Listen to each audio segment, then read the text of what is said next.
लोकसभा चुनाव की तैयारियां तेज हो गई हैं। भारतीय जनता पार्टी ने चुनाव घोषणा पत्र समिति का गठन कर दिया है। इस समिति में कुल 27 लोग होंगे।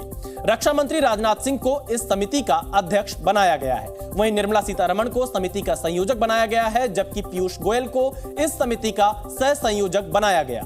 इनके अलावा इस समिति में 24 लोग सदस्य के रूप में शामिल रहेंगे। इसमें अर्जुन मुंडा, भूपेंद्र यादव, अर्जुन राम मेघवाल, किरेन रिजिजू, अश्वनी वैष्णव, धर्मेंद्र प्रधान, हिमंता विश्व शर्मा, विष्णुदेव सहाय, मोहन यादव, शिवराज सिंह चौहान, वसुंधरा राजे, स्मृति ईरानी, रविशंकर प्रसाद, सुशील मोदी, केशव प्रसाद मौर्य, मनजिंदर सिंह सिरसा, ओपी धनखड़, अनिल एंटनी और तारिक मंसूर जैसे बड़े नेता शामिल हैं। कहा जा रहा है कि भारतीय जनता पार्टी जल्द ही अपना घोषणा पत्र भी जारी कर सकती है। तो आपको बता दें कि बीजेपी इस बार अब की बार 400 पार के नारे के साथ चुनावी मैदान में उतर रही है।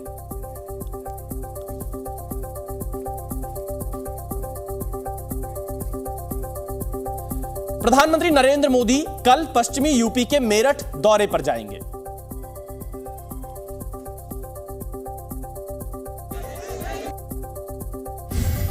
प्रधानमंत्री नरेंद्र मोदी चुनाव प्रचार के लिए कल मेरठ दौरे पर जाएंगे। इस दौरान पीएम मोदी बीजेपी के मिशन 370 की शुरुआत करेंगे। यूपी के मुख्यमंत्री योगी आदित्यनाथ भी उनके साथ मेरठ में मौजूद रहेंगे। बीएसपी अध्यक्ष मायावती लोकसभा चुनाव के लिए प्रचार अभियान महाराष्ट्र से शुरू करने जा रही हैं। वो 11 अप्रैल को नागपुर में अपनी पहली चुनावी जनसभा को संबोधित करेंगी। यूपी समेत अन्य राज्यों में उनकी कुल 40 चुनावी रैली होंगी। उनके साथ उनके भतीजे आकाश आनंद भी चुनावी जनसभाएं करेंगे। केंद्रीय मंत्री गजेंद्र सिंह शेखावत ने राजस्थान की जोधपुर लोकसभा सीट से नामांकन पत्र दाखिल किया। इस दौरान राजस्थान के मुख्यमंत्री भजन लाल शर्मा भी उनके साथ मौजूद रहे।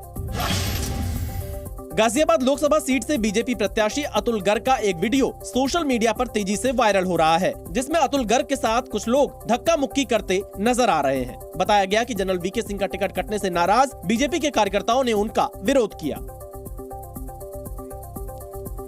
आयकर विभाग से मिले 1823 करोड़ रुपए के नोटिस के विरोध में कांग्रेस ने देश के कई शहरों में प्रदर्शन किया।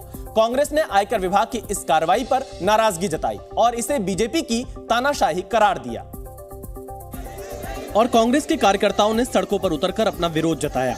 दिल्ली में यूथ कांग्रेस के सैकड़ों कार्यकर्ताओं ने प्रदर्शन करते हुए आगे बढ़ने की कोशिश की, लेकिन पहले से तैनात पुलिसकर्मियों ने बैरिकेडिंग कर उन्हें आगे बढ़ने से रोक दिया।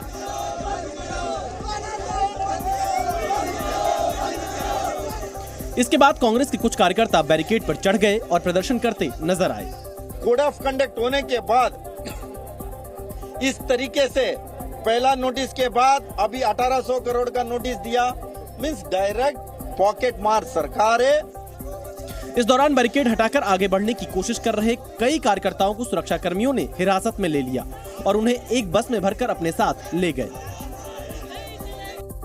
इस बीच कांग्रेस को मिले आयकर विभाग के नोटिस पर सियासत भी शुरू हो चुकी है। जहां इंडिया गठबंधन में शामिल दलों ने केंद्र सरकार को घेरने की कोशिश की, तो वहीं बीजेपी ने कानून के तहत कार्रवाई की बात कही है।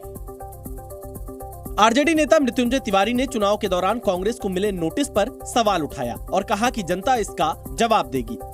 केंद्र की सत्ता में बैठे लोग सत्ता के दम पर जुल्म कर रहे हैं, इसके खिलाफ अब जनता सड़कों पर आवाज बुलंद करेगी। तो वहीं केंद्रीय मंत्री अनुराग ठाकुर ने कहा कि कानून सबके लिए बराबर है और कानून के तहत ही कांग्रेस पार्टी को आयकर विभाग ने नोटिस भेजा। कानून की आंखों में कांग्रेस अपराधी है। कांग्रेस ने नियमों का पालन नहीं किया है, इसीलिए उनको कोई राहत भी नहीं मिली है। फिलहाल ये मामला थमता नजर नहीं आ रहा। जहां कांग्रेस ने लोकसभा चुनाव से पहले टैक्स टेररिज्म के जरिए विपक्ष पर हमला करने का आरोप लगाया, तो वहीं बीजेपी ने नियमों के तहत कार्रवाई का हवाला दिया।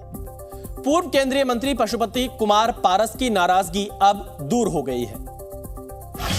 बिहार में एनडीए से एक भी सीट नहीं मिलने पर नाराज पशुपति कुमार पारस की नाराजगी अब दूर हो गई है। उन्होंने प्रधानमंत्री नरेंद्र मोदी के साथ एक तस्वीर शेयर कर लिखा कि उनकी पार्टी आरएलजेपी एनडीए का अभिन्न अंग है। उन्होंने कहा कि उनकी पार्टी एनडीए की सभी सीटों पर जीत के लिए काम करेगी।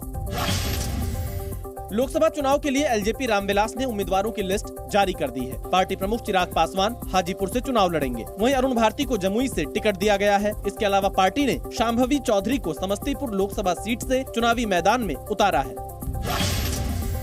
शरद पवार की पार्टी एनसीपी शरद चंद्र ने पहली लिस्ट जारी की है। पहली लिस्ट में 5 उम्मीदवारों में शामिल बेटी सुप्रिया सुले को बारामती से टिकट मिला है।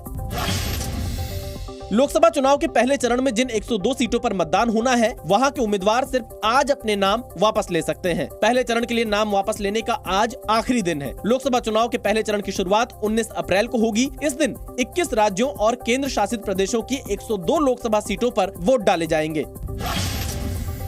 एग्जिट पोल को लेकर चुनाव आयोग ने अधिसूचना जारी कर दी है, जिसके मुताबिक 19 अप्रैल की सुबह 7 बजे से लेकर 1 जून की शाम 7:30 बजे तक एग्जिट पोल पर प्रतिबंध लगाया गया है। इस दौरान किसी भी तरह का एग्जिट पोल नहीं किया जा सकता है। Zee News।